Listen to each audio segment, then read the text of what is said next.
What's going on, guys? Welcome back to the channel. Now, I know you've been following along, and because of that, obviously you've seen that I recently upgraded to the big brakes, the Q50 Sport brakes. So with that, there obviously has been a number of questions, especially because I didn't do it the typical route. So of course, the most frequently asked question is, how much did you actually spend on this upgrade? Well, the good news, guys, is that you can do this super cheaply, relatively speaking, of course. So not only will I go through the list of the things you actually need to complete this installation or this conversion, I'll give you what I paid for each individual item as well. So let's just go right down the list, and I'll start with calipers. I sourced my calipers through Amazon. They're remanufactured Reman Akebonos. Now, there is some question as to whether or not they are truly remanufactured Akebonos or if they're replicas. Now, I don't know any manufacturers that are making replica Akebonos out there right now, so my opinion is that they are remanufactured, but they are raw, and there are no markings. All Akebono markings have been removed. That doesn't really matter to me because a part of the purpose of this channel is to test out products and give you guys proper feedback, and that's kind of what we're doing here. So after several weeks of driving with these brakes, I'm pleased. So far, so good. They function properly and effectively, and we'll test them out in the mountains to truly, put the work to them. But so far, so good, like I said. So let's just continue on. I think fronts were just under $200, but I'm going to just round up to say $200. The thing is that they're not always available on Amazon. You have to keep an eye out for them. They'll pop up every once in a while because we know that availability is pretty limited right now. So they're waiting to get cores in before they can do the remanufacturing and put them for sale. But when they do come for sale in the raw form, they're right at around $200. You can get them from other suppliers that are powder coated red. I believe it's Power Stop. Those are like $260, $280.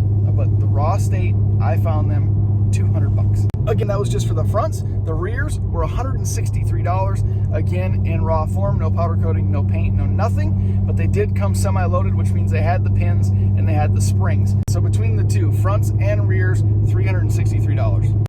I got my stainless steel braided brake lines, which are not necessary.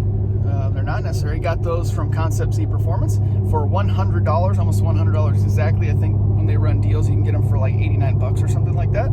But that will come with the correct size banjo bolts. Otherwise, you can just get the banjo bolts and use your factory lines. But if you're doing the upgrade, you might as well upgrade to stainless, and it's only $100. So got my drilled and slotted rotors from R1 Concepts. They're always running deals, and actually, they're pretty decent quality. They're not light. It's not like they're lightweight performance rotors or anything, but they don't weigh any more than your factory rotors. And like I said, I've had experience with the non-sport rotors. They perform really well in the mountains, even after some heavy abuse. So I went with them again for the sport brakes, and I got my rotors front and rears for $255. Woo. Now, someone was telling me that they had trouble with the factory hardware mounting these calipers, so I went ahead and purchased the bolts to mount the calipers to the assembly. That was $30 extra. It's not necessary. You won't need to do it. But I wanted to be, have full disclosure here that I did spend that extra $30 on new hardware, which isn't a bad idea. Anyway, now something else you won't need to do necessarily is buy the metal shims, but it just helps the overall performance of the braking system. And it is a little bit expensive, but I think it's well worth it. That was an extra $130.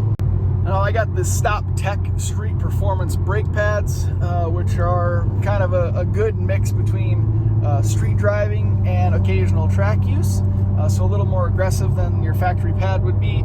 There's cheaper versions and there's more expensive options as well. But I spent about $150 on the Stop Tech pads. I went ahead and did a semi-brake flush. I pushed a bunch of new brake fluid through the system.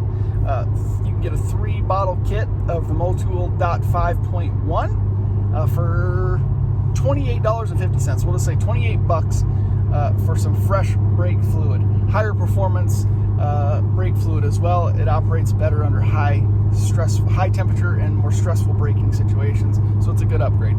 Now, like I said, my brake calipers came in a raw state. That means unpainted, unpowder coated, nothing. So it takes a little bit of prep work and, some paint and some materials to get them looking fresh.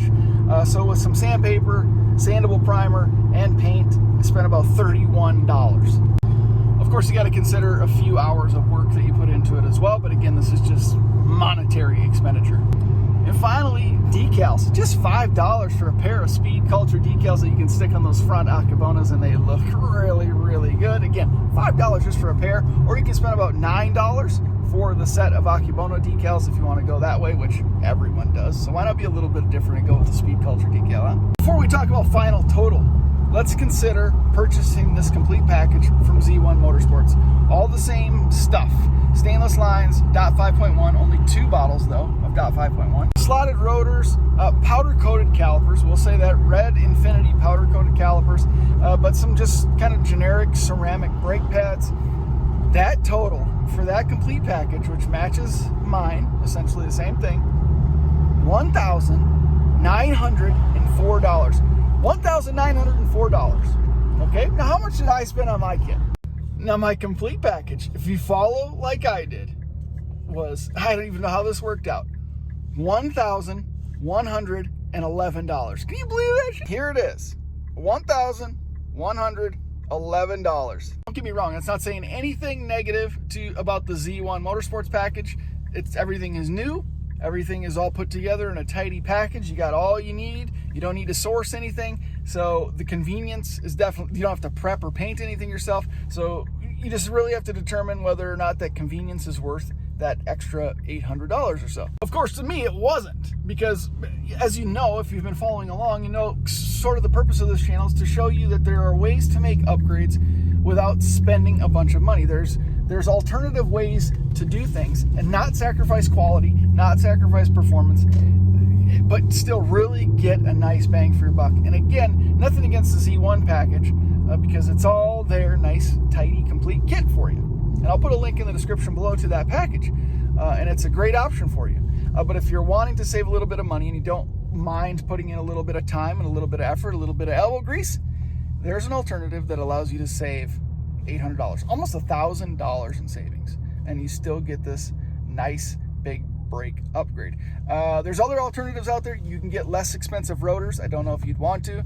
You can find calipers at a decent price as well. Again, there's some powder coated calipers you can get on Amazon through PowerStop, which again are possibly remanufactured Akebonos.